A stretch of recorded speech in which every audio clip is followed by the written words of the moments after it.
সুন্দর বাংলাদেশ দেখতে চাই, সেই বাংলাদেশে সব রাজনৈতিক দলগুলোর মধ্যে এ ধরনের সভ্যতা থাকা খুব দরকার। আমরা একটা সভ্য বাংলাদেশ দেখতে চাই। বাংলাদেশ এখন অসভ্য। ইনি মির্জা ফখরুল ইসলামের মেয়ে, বড় কন্যা, princess, the princess of Fakhrul. আমি কোনোদিন তাকে বিএনপির প্রতি একটু দরদ দেখাতে দেখলাম না। সম্প্রতি এই মির্জা ফখরুলের মেয়ে ঢাকা বিশ্ববিদ্যালয়ের শিক্ষিকা শেহরিন আমিন মোনামি, চিনছেন না?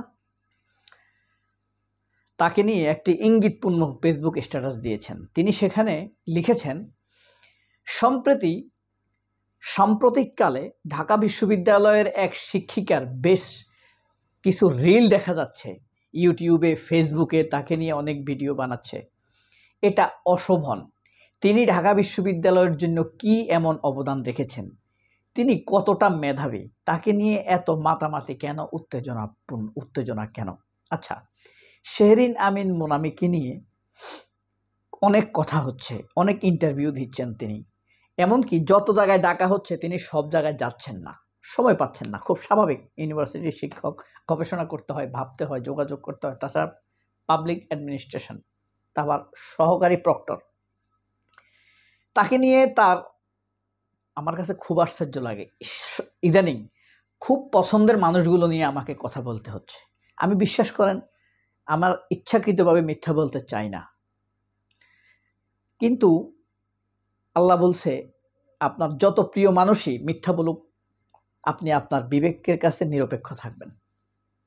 তো এই যে এই মেয়ে বা এই মহিলা বা এই কন্যা বা এই প্রিন্সেস, তাকে নিয়ে এই কথা বলার কি দরকার ছিল?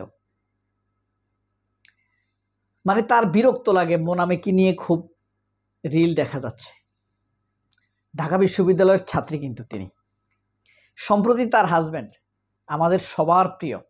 কি আশ্চর্য! প্রিয় মানুষগুলোকে নিয়ে বলতে খারাপ লাগে, তারপর সত্য কথা বলতে হবে। ফাহাম আব্দুস সালাম, দারুণ এভাঞ্জেলিস্ট, প্রভাবশালী বক্তা। তিনি বলছেন কি, ঢাকা বিশ্ববিদ্যালয়ের ছাত্ররা কোনো ছাত্র না, এরা যত তাড়াতাড়ি সম্ভব পড়া মুখস্থ করে লেখার ধান্দায় থাকে। এখানে এখন আর মেধাবীরা পড়ে না। আমি ঢাকা বিশ্ববিদ্যালয়ে পড়েছি, এর জন্য আমি গর্বিত না। এসব বলার কারণ কি জানেন? একটাই কারণ, পয়েন্ট।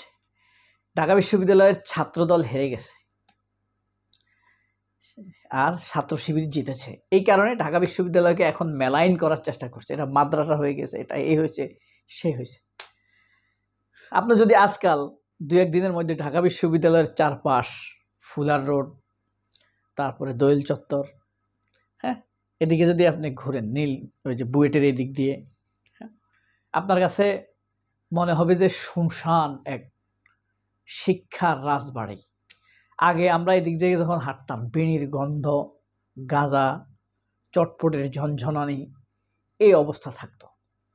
এখন শিবির এই যে সুন্দর কাজটা করে, এটার প্রশংসা করবে না।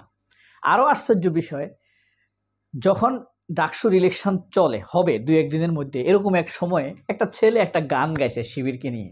গানটা একটু গ্রামের কাওয়ালি ডঙের ফোকাল স্টাইলের। এটা নিয়ে কি করে ফাহাম আব্দুস সালাম বলেছে, এই গান শুনে আপনাদের শিবিরকে দলে দলে জিতাই দিবে। তারপরে আপনার আরেকটা আছে না কি, বিএনপির ভাড়াটিয়া যে বিরানি সাহেব, সে বলতেছে ঢাকা বিশ্ববিদ্যালয়ের অলিগলি আমি চিনি। এই ঢাকা বিশ্ববিদ্যালয় সেই ঢাকা বিশ্ববিদ্যালয় না, এখানে শিবির তৃতীয় হবে, বড় জোর দ্বিতীয় হতে পারে। দেখাই দিয়েছে না আল্লাহ। আমি শিবিরের কৃতিত্ব দিই না, এটা আল্লাহ দেখাইছে ওদেরকে, অহংকারীদেরকে, হিংসুকদেরকে। তো যাই হোক, তো সামারুর হিংসার ব্যাপারে আনি। সামারু ওই তার স্বামীর হিংসার লাইনে গেছে আর কি, বুঝতে পারছেন? সামারুকে কোনোদিন দেখি নাই খালেদা জিয়ার জন্য দুঃখ ভারাক্রান্তভাবে একটি ফেসবুক স্ট্যাটাস দিতে, কখনো দেখি নাই আমি। 24-এর আন্দোলনের জন্য একটি ফেসবুক স্ট্যাটাস দেন নাই। এই যে এত মানুষ মারা গেল, তাদের মায়া, চিকিৎসা, ভালোবাসা, তাদের প্রতি দরদ, 40,000 মানুষ আহত, একটা ফেসবুক স্ট্যাটাস দিয়ে কখনো? আমি সেলিব্রিটিদের ফেসবুক ঘাঁটি প্রায়, কাকে কি বললো, শিখা যায় তো অনেক কিছু, তাই না? তারা অনেক মেধাবী, আমাদেরকে তো আর অত মেধা নাই। ওদের কিছু দেখলে আমাদের একটা সম্মিলিত ইয়ে ঘটে, তাই না? ওই যে একটা কথা আছে না, আপনি দুইজন ধনী লোকের লগে হাঁটবেন, তৃতীয় ধনী লোকটা আপনিই হবেন।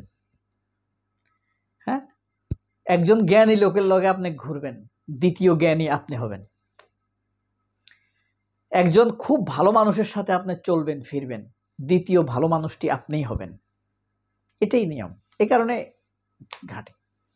তো যাই হোক, কোনোদিন দেখিনি খালেদা জিয়ার জন্য একটি ফেসবুক স্ট্যাটাস দিতে, প্রেসিডেন্ট জিয়াউর রহমানের বীরত্ব গাথা নিয়ে অথবা তার শহীদ দিবসে একটি ফেসবুক স্ট্যাটাস দিতে, তারেক রহমানকে নিয়ে একটি ফেসবুক স্ট্যাটাস দিতে নেই। এই যে এতগুলো মানুষকে ফাঁসি দিয়ে মারছে, শহীদ করছে শেখ হাসিনা, জামায়াতের, বিএনপির সালাউদ্দিন কাদের চৌধুরী, শহীদ সালাউদ্দিন কাদের, একটা ফেসবুক স্ট্যাটাস দিল না সে কোনোদিন। খালেদা জিয়ার জন্য দেয় নাই একটা ফেসবুক, কিন্তু রুমিন ফারহানার জন্য ফেসবুক স্ট্যাটাস দিছে। হাসনাতকে বস্তির ছেলে বলছে, গু বলছে, পায়খানার সাথে তুলনা করছে, ডাস্টবিনের সাথে তুলনা করছে হাসনাত আবদুল্লাহকে। This is Shamarukh Mirza, princess of Fakhrul, princess of Fakhrul. বুঝতে পারছেন? এই হলো তাদের মানসিক অবস্থা। আমরা কাকে অনুসরণ করব বলেন তো?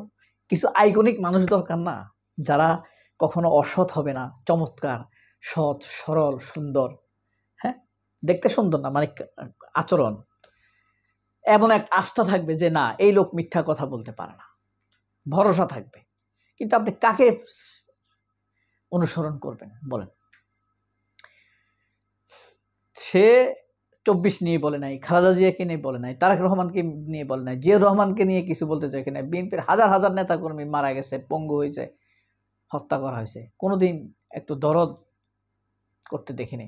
আসলে ফখরুলের পরিবার তো জাতীয়তাবাদী পরিবার না, এটা বাংলাদেশি পরিবার না, এটা বাঙালি পরিবার। তো বাঙালি পরিবার, কলকাতায়ও তো বাঙালি আছে। আমাদের প্রতি তাদের মানসিকতা যেমন, তাদের মানসিকতা, তারা এক ধরনের এলিটিজমে ভোগে, স্টারডম নিয়ে থাকে তারা, হ্যাঁ, রয়্যালিজমে ভোগে তারা, রাজকীয়তায় ভোগে, মানুষকে মানুষ মনে করে না এরা, বুঝছেন? এই কারণে তারা জুলাই সনদ মানে না। সারা জীবন এলিটরা নেতৃত্ব দিবে, একটা সেটেলমেন্ট থাকবে, এলিট সেটেলমেন্টের মধ্যে তারা থাকবে। জামায়াত আইব ক্ষমতায় না, এনসিপি আসবে, এটা মানা যায় না, এরকম তাদের মধ্যে একটা ইয়ে থাকে। সেই হাসনাত আবদুল্লাহকে গালি দিছে সে রুমিন ফারহানার পক্ষে থাকতে গিয়া। এই হলো তাদের নারীবাদ। খালেদা জিয়ার জন্য তার একটু নারীবাদ আসলো না, একটু দরদ আসলো না? খালেদা জিয়ার নারী না। সবাই অনেক ভালো থাকবেন। আল্লাহ হাফেজ, আসসালামু আলাইকুম।